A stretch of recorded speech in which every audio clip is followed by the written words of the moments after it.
ඔබ සියලු දෙනාටම ඉතින් මට අද දින ඉදිරිපත් කිරීමට ඇති පාඩම් වන්නේ 4 වෙනි පාඩම වන බලය හා සම්බන්ධ මූලික සංකල්ප කියන පාඩම. ඉතින් මේ පාඩම ගත්තාම මුලින්ම මම ඔබට පැහැදිලි කරලා දෙන්නම්. බලය කියලා කියන්නේ මොකක්ද කියලා. බලය යනු ඇදීමක් හෝ තල්ලු කිරීමක් බලය ලෙස හැඳින්වේ.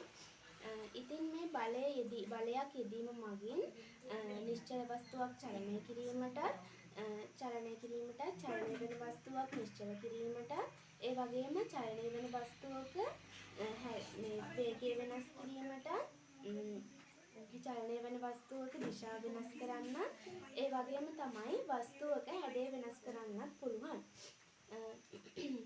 බෝලයකට සෙමින් පහර දීමේදී ඒ සෙමෙන් චලනය කළ හැකි වන අතර ඒට වේගයෙන් පහරක් දීමේදී වේගයෙන් ගමන් කිරීමට සැලැස්විය හැකිය.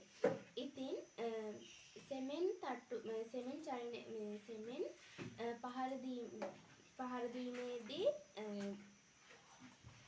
පහර දීමේදී කුඩා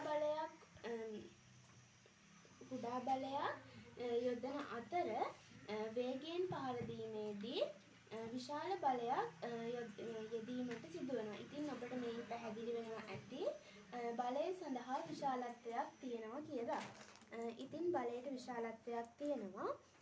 බලයේ විශාලත්වය මැනීම සඳහා යොදා ගන්න උපකරණය තමයි නිව්ටන් දුනු තරාදිය. නිව්ටන් දුනු තරාදිය සොයාගෙන තියෙන්නේ සර් අයිසැක් නිව්ටන් කියන විද්‍යාඥයා විසින්. ඉතින් මේ සර් අයිසැක් නිව්ටන් කියන විද්‍යාඥයාට ගරු කිරීමක් වශයෙන් මේ උපකරණයේ ඒකකය නිව්ටන් ලෙස හඳුන්වලා තියෙනවා. ඊළඟට බලමු බලයේ දිශාව සහ උපයෝගී ලක්ෂය. බලයේ දිශාව කියලා හඳුන්වන්නේ වස්තුවක් චලනය කිරීම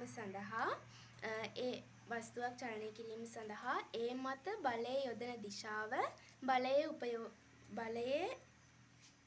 බලයේ දිශාව ලෙස හැඳින්වෙනවා.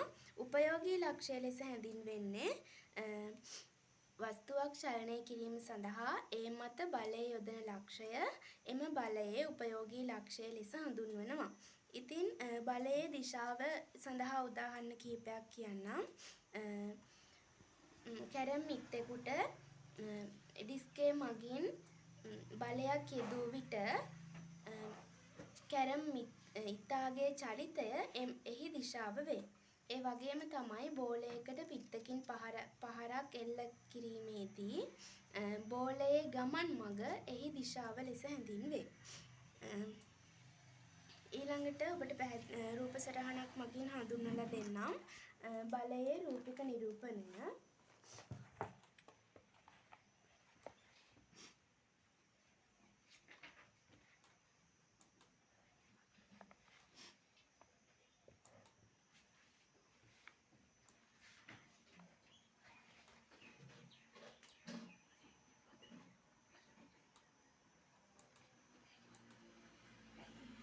ඉතින් මේ තියෙන්නේ බලයේ විශාලත්වය පෙන්눔 කරන්න මේ සරල රේඛාවෙන්.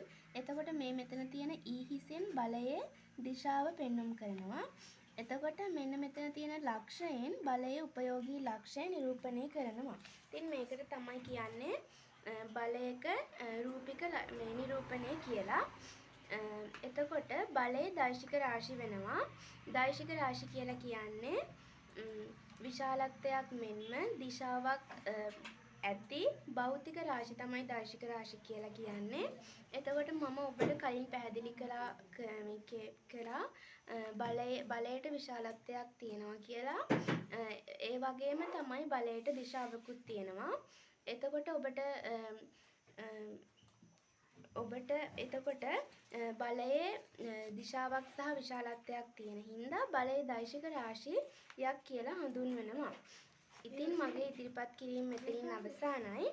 මෙතරම් දැනුමක් මට ලබා දුන් අපගේ විද්‍යාභාර ගුරු පියාණන්ට මාගේ හදපිරි ස්තුතිය පුද කරන ගමන් මාගේ ඉදිරිපත් කිරීම අවසන් කරනවා. අසා සිටි ඔබ සැමට ස්තුතියි.